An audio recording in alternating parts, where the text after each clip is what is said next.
For the past 5 years, I was a policy coordinator for the Society of the Sacred Heart at the United Nations. I served as an NGO delegate working with other international organizations on improving educational outcomes, poverty reduction, and global inequalities. Our focus was ensuring our students in 43 countries had a voice with policymakers at the United Nations. During that time, I came to know ACWW and its goals and staff. I was fortunate to be able to work with ACWW representatives, including co-chairing meetings and hosting events.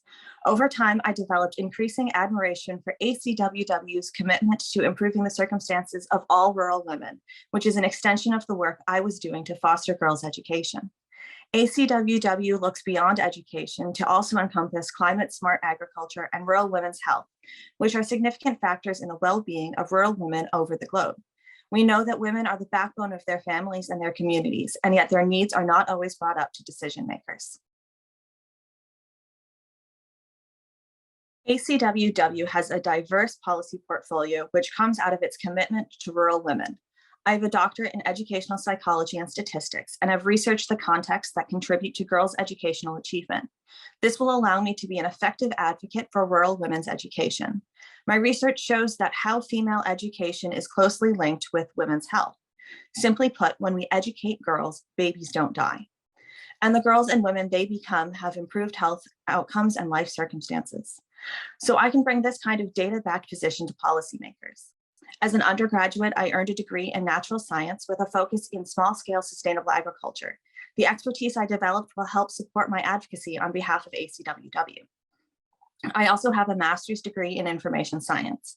My master's studies give me an understanding of systemic biases and influence the information pipeline, including what information gets created and how it's disseminated. Indigenous voices are often overlooked, and I can work with ACWW to address this oversight.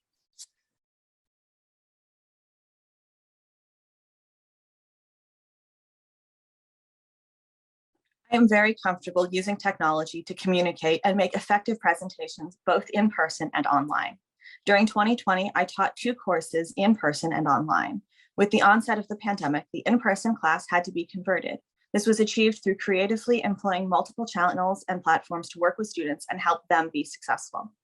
In my UN role for the network of the Society of the Sacred Heart, I have used online platforms to participate in committee work, organize panels and plenaries, and provide programming for students. In January 2022, I organized and presented at an online workshop for teachers to celebrate the United Nations International Day of Education. The event had over 200 participants from 13 countries and 5 continents. In March 2022, I co-organized a panel held in conjunction with the United Nations Commission on the Status of Women titled My Voice, Our Equal Future, Girls Speak to Climate Change. Most recently, in October 2022, I coordinated the Sacred Heart Network of Schools celebration of International Day of the Girl, which was online for the 2nd consecutive year. We had participants from all continents. The goals and strategies of ACWW resonate with me. I fully support the ACWW strategy statement that it was put forth. With my policy and statistics background, I believe I can bring data-backed proposals to policymakers to effectively advocate for rural women across the globe. I am particularly pleased that ACWW acknowledges that many of the injustices in this world have roots in racism, not just the lack of power that many rural women experience. Collaborating together to amplify the voices of rural women who are people of color or part of Indigenous communities is so important, and I hope to be able to participate in this. However, I also understand the key strategy of not only advocating at high-level forums, but also supporting grassroots projects that directly affect the well-being of our members and the larger rural women cohort. I can bring dual strengths to the board.